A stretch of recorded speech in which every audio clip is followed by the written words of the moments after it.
Mga kababayan! Biglaan punta to sa farm ni Ruel. Kasi nanganak yung aming isang kaibigan. Yan. Dalawang anak. Ang problema ay hindi namin alam kung sinong tatay. Ayun, no. Dalawang babies.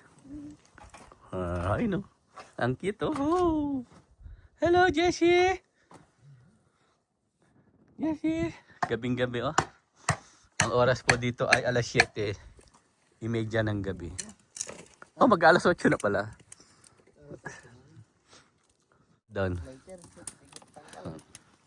Papainit muna tayo. Biglaan lang po ito, emergency. Baka magkaroon ng postpartum yung nanganak.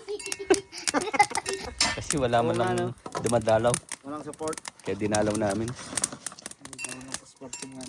Magawa ng bahay, silungan namin. Yan pa isa yun. Summer, dito na uli kami. Sinong apat niyan? Eh, malamang. Hindi natin alam kung sino. Tatlo sila eh. Ay, ang alaga namin kambing ng anak. Anak-anak. Hindi alam kung sino ang ama. Ayun, oh. Dito kami sa Ruel Farm. Wow. Asa yung nanay? Ayun, yung nanay, oh. Ano? Ayun. Oh, ayun, oh. Yan, kumakain si Jessie. Ito pa yung mga anak ko. Oh, kaswerte naman ni Ron. Nabili niya, buntis na, oh. Ay, nahanap yung anak. Hinahanap. Akala ninanakaw. Ang dilim, oh. Walang tao-tao. Labas tayo. Papasok siya, eh. Hindi siya makapasok. Eh, okay lang. Ang laki na ng brown, oh. Oo nga, ang laki na. Aabutan na si Jessie, oh. Matayo. Ay, tumalon sa pader yung isa? Oo, dito siguro. Ewan ko Doon ka doon. Ay, hindi. Dito, oh. Umakyat siguro dyan. Kaya pala siguro malakas kumain si Jessie. Oh. Lalakad na, oh. Ang cute, oh. Ang cute. Tapos na rin alak natin para matanggal ang ginaw. Yung alak ng snow na. Nagkado yung aming babies. Ando, no? Nagre-repair yung may-ari. Pasok na kayo sa loob. Ba, malakas sa snow. Ang lakas dumidi, oh. Yan ang gusto ko makita. Oo. Yung lakas dumidi nung lalaki. Ay, Dumidi. putik kasi ginalaw na naman ito. Doon na kayong dalawa. Giniginaw siguro. Giniginaw yan. Giniginaw yan, men. Gusto pumasok sa loob. Ayun yung bahay nila, eh. Kawawa din, oh. Giniginaw yan. Malamig dun, eh. Ayaw Dyan ba mainit, ng eh. dalawa? Kawawa naman, oh. Hindi doon, hindi doon. Naitsapera sila, eh. Na sila nasanay, eh. Apo. Oh, nanayin ka talaga ni JC. Ayaw niya kasi andyan yung anak niya. Doon mo kaya dali sila.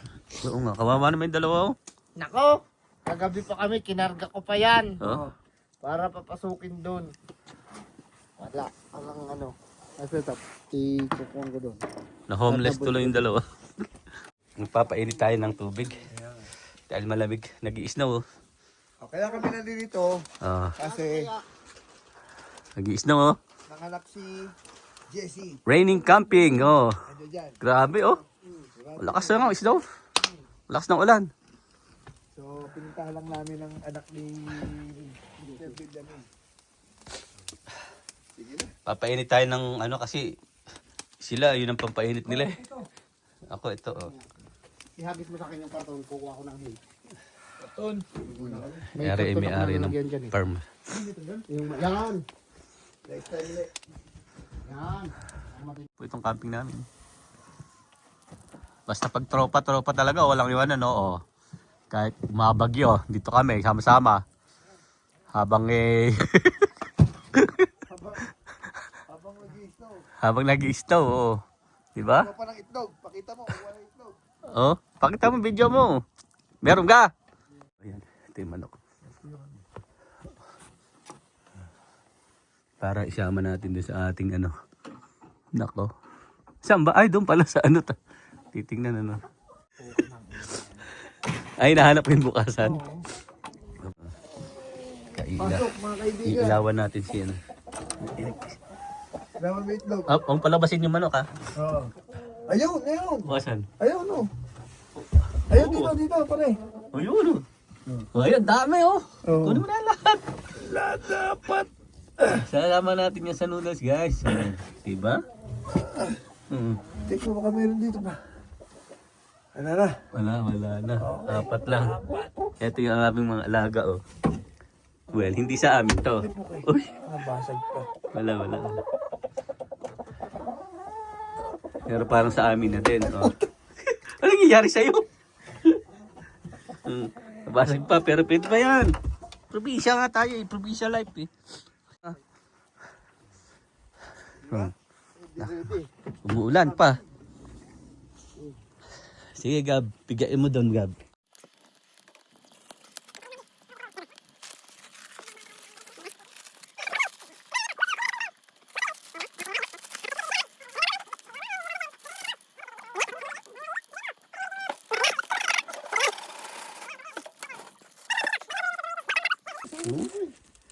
Ayan guys, hintayin na natin tumalutot. Kakain na kami.